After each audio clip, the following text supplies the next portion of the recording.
Okay, if you are watching this video, that means you are ready to review the concepts of Chapter 1 for your test on Tuesday. Hopefully you have tried some of them on your own, but we will begin with the algebraic expressions. You need to write an algebraic expression for the difference of 8 and a number. Difference signifies that I'm going to subtract. So the difference of 8 and a number is 8 minus a number. The second one, 10 plus the quotient of a number and 15. 10 plus the quotient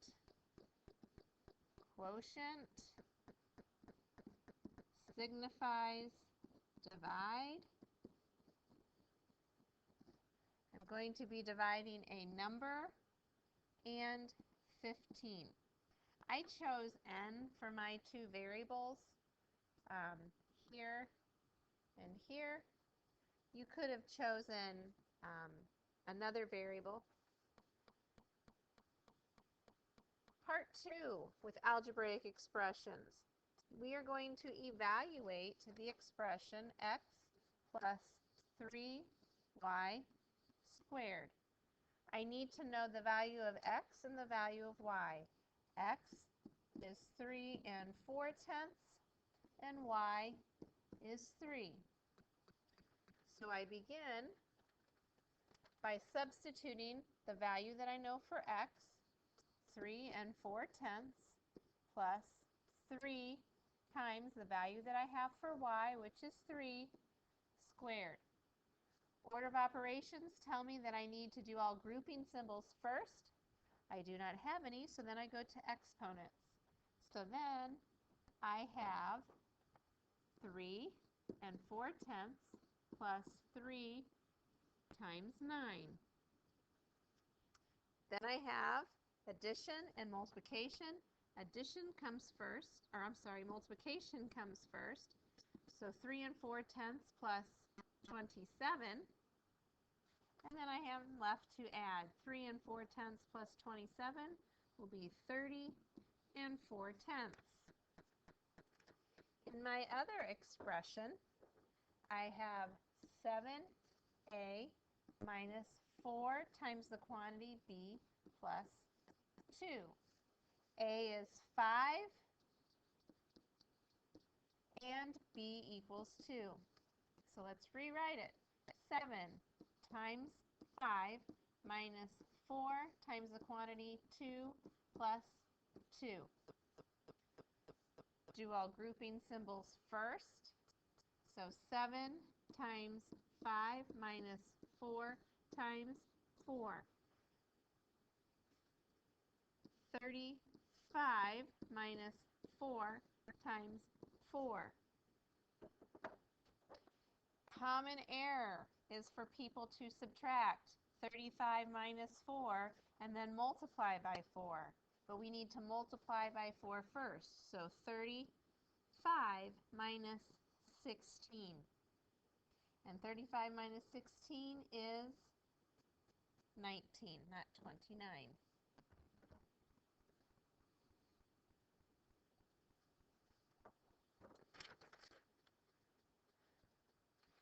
Next, we have to describe the relationship between the cost of the tickets and the number of tickets bought. One ticket, $3.50. Two tickets, $7. Three tickets, $10.50. That's an error. It should be $10.50. The difference between 350 and 7 is 350. The difference between 7 and 1050 is 350. If we needed to guess how much 4 tickets would cost, it would be $14. Again, an increase of $3.50.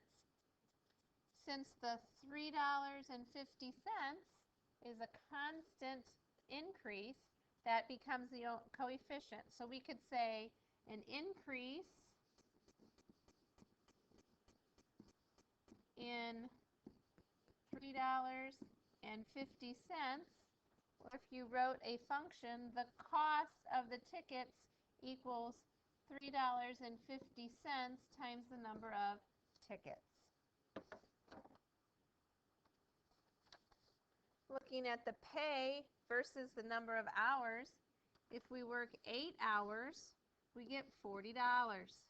If we work 12 hours, we get $60. If we work 16 hours, we get $80. If we work 17 hours, how much money will we get? This is an increase of 20. This is an increase of 20. Will this be an increase of 20?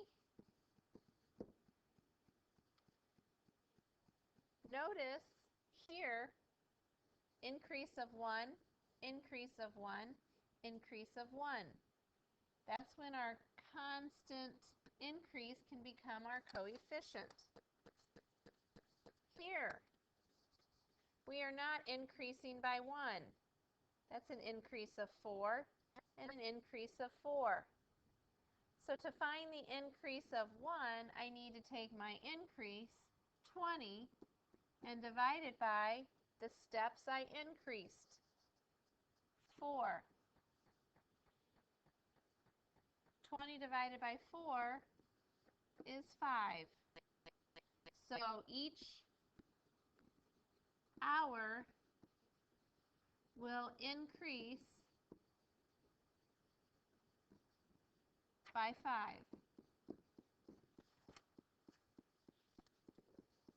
So 17 hours is going to be $85.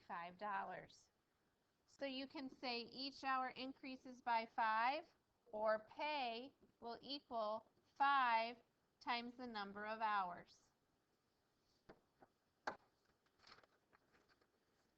Moving on to the back side. Looking at sets of numbers. -3 and 4/10. What sets describe the number 3 and 4/10? Is it a whole number? No.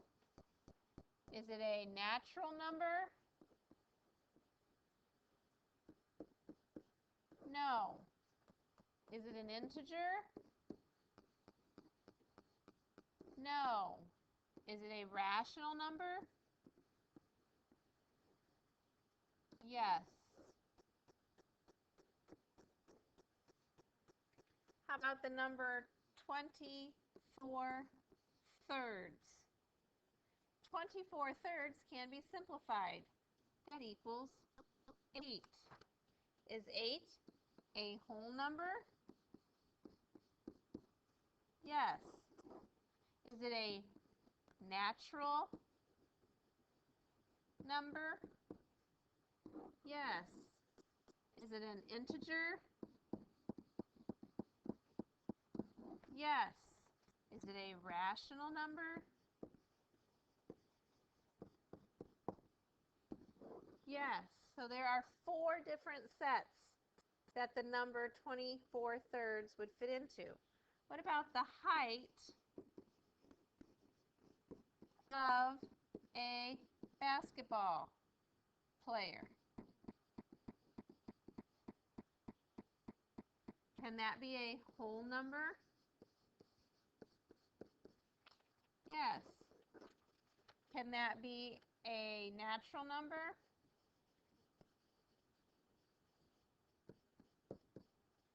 Yes. Can it be an integer?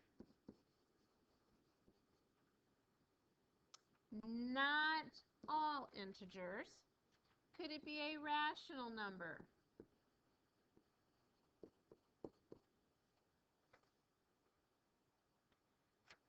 It could be, but only the positive